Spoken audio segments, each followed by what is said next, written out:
Shikues të nderuar të televizionit Adeu, ju përshëndes. Mëngjesin e sotëm në vendin tonë u regjistrua një tërmet 4.4 ball, por për të komentuar më shumë lëkundjet të tokës të regjistruar mëngjesin e sotëm, do të kemi një lidhje me sismiologun Edmond Dushi, përgjegjës në Departamentin e Sismiologjisë.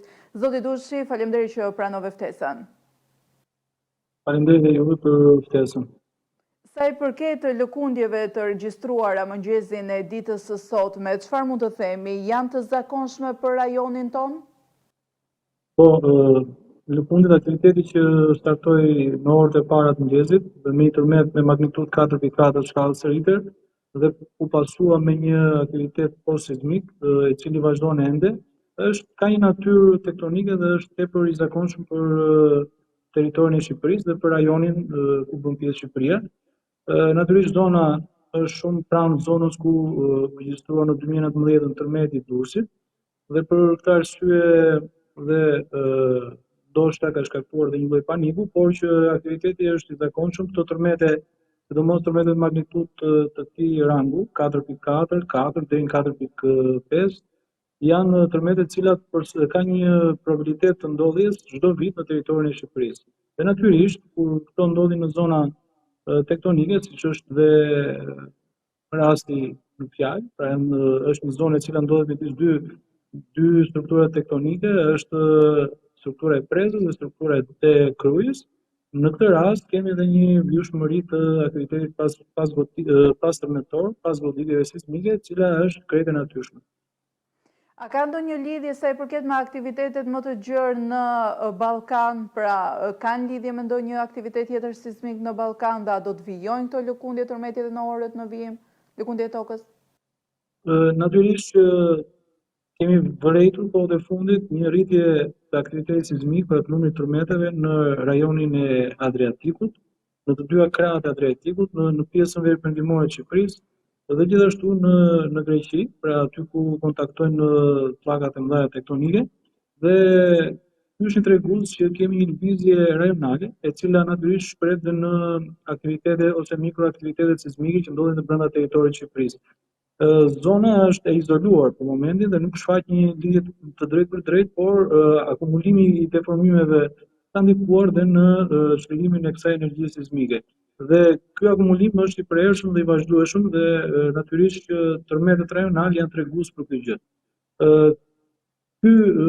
Kjo seri sismike, ky aktivitet sismik aktualisht është në një trend normal, pra ndodhin pas goditje, të cilat janë tregues çlirimit të energjisë, por ka një frekuencë të vogël dhe natyrisht magnitudat që janë duke ndodhur tashmë, pra të këtyre tërmeteve që po regjistrohen tashmë, janë më të ulta, janë shumë më të ulta se sa ato të goditjeve të mëngjesit. Gjë që tregon që do të shkojmë drejt një qetësimi, por jemi ende në kushtet ku kjo seri vazhdon. Ne do ta monitorojmë dhe në vazhdim do të shikojmë nëse do të kemi një qetësim të zonës apo do të muhasim nëse do të ketë një lloj aktiviteti i cili do të përshkallëzohet.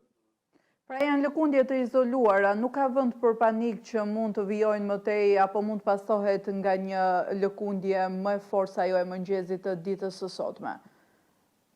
Tani, ideja është që ne për momentin nuk kemi fakte të regjistruara, pra instrumentale të cilat tregojnë që këto paraprin një aktivitet më të fortë. Natyrisht asnjë nuk i dihet në natyrën e tërmeteve, sepse çdo goditje mund të jetë paragoditje një tërmeti dhe probabilitetet të kësaj natyre ekzistojnë.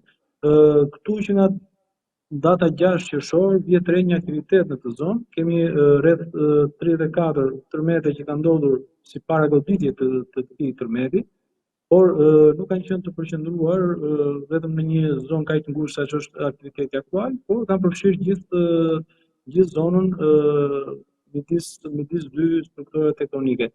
Dhe për pasojë ato përvijojnë me këtë aktivitet të ditës së sotme. Do të presim ende për të gjykuar nëse aktiviteti është drejt një shuarje totale apo do të vazhdojë dhe do të ketë dhe pasgoditje në orët e tjera në vijim. Ishte i parashikuar ky tërmeti i ditës së sotme? Asnjë tërmetet nuk parashikohen, ne nuk mund të japim garanci për parashikimin e tërmeteve në kohë dhe në hapësirë në periudha të shkurtra, pra siç janë këto. por natyrisht që zona është tektonike dhe në aspektin e përgjithshëm të ndërtimit tektonik dhe aktivitetit sismik të rajonit, kjo zonë ka potencial që të gjenerojë gjithmonë tërmete dhe natyrisht këto janë tërmete krejt normal ose krejt të zakonshëm, le të themi, që ndodhin rastësisht në gjithë territorin e Shqipërisë dhe në mënyrë specifike dhe në zonën ku ndodhet tani aktiviteti. Lëkundjet e tokës gjatë ditës së sotme kryesisht janë regjistruar në Krujt, teksa ka patur edhe një lëkundje të lehtë në Podgoricë. Çfarë mund të themi, pra janë zona sismologjike me aktivitet më të ndjerë? Lëkundjet në Podgoricë apo në pjesën e Malit të Zi kanë përvijuar në kohë që këto lëkundje janë prezente aty. Kjo është një tregues që edhe ajo zonë është një zonë e aktivizuar ishtazi dhe mund të paraprijë një goditje më të moderuar. Natyrisht, njëkohësisht me këto tërmete ka pas dhe disa vadra të tjera, siç janë ato në detin Adriatik apo dhe në jug të Shqipërisë.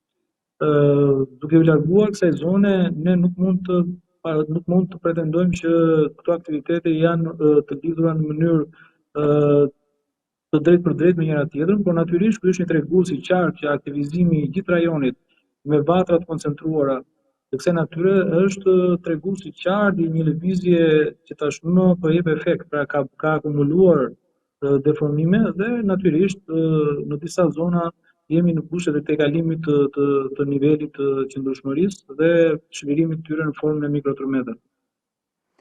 Ky tërmeti i ditës sotme në fakt është ndjerë dhe kjo është edhe nga qytetarët të cilët ju ka lënë shijen e tërmetit të 2019-s për ta përmbyllur intervistën.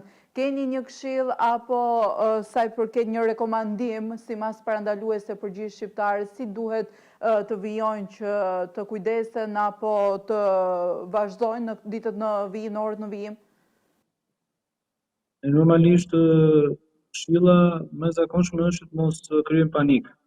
Paniku është dhe problematika kryesore që deshet shpesh, sidomos në kushtet kur jemi në kushtet post-traumatike, kur jemi ende në një memorie të freskët të tërmetit të 2019-s, që të gjithë e kujtojmë, të gjithë e kemi përjetuar, edhe ne si specialistë të kësaj fushë, natyrisht në aspektin njerëzor e kemi këtë ndjesi, por që duke qenë se dukuria është e monitoruar nga ne. Ne jemi në kushtet e njohjes së aktivitetit në mënyrë të vazhdueshme dhe japim informacion, kryesisht nëpërmjet mediave.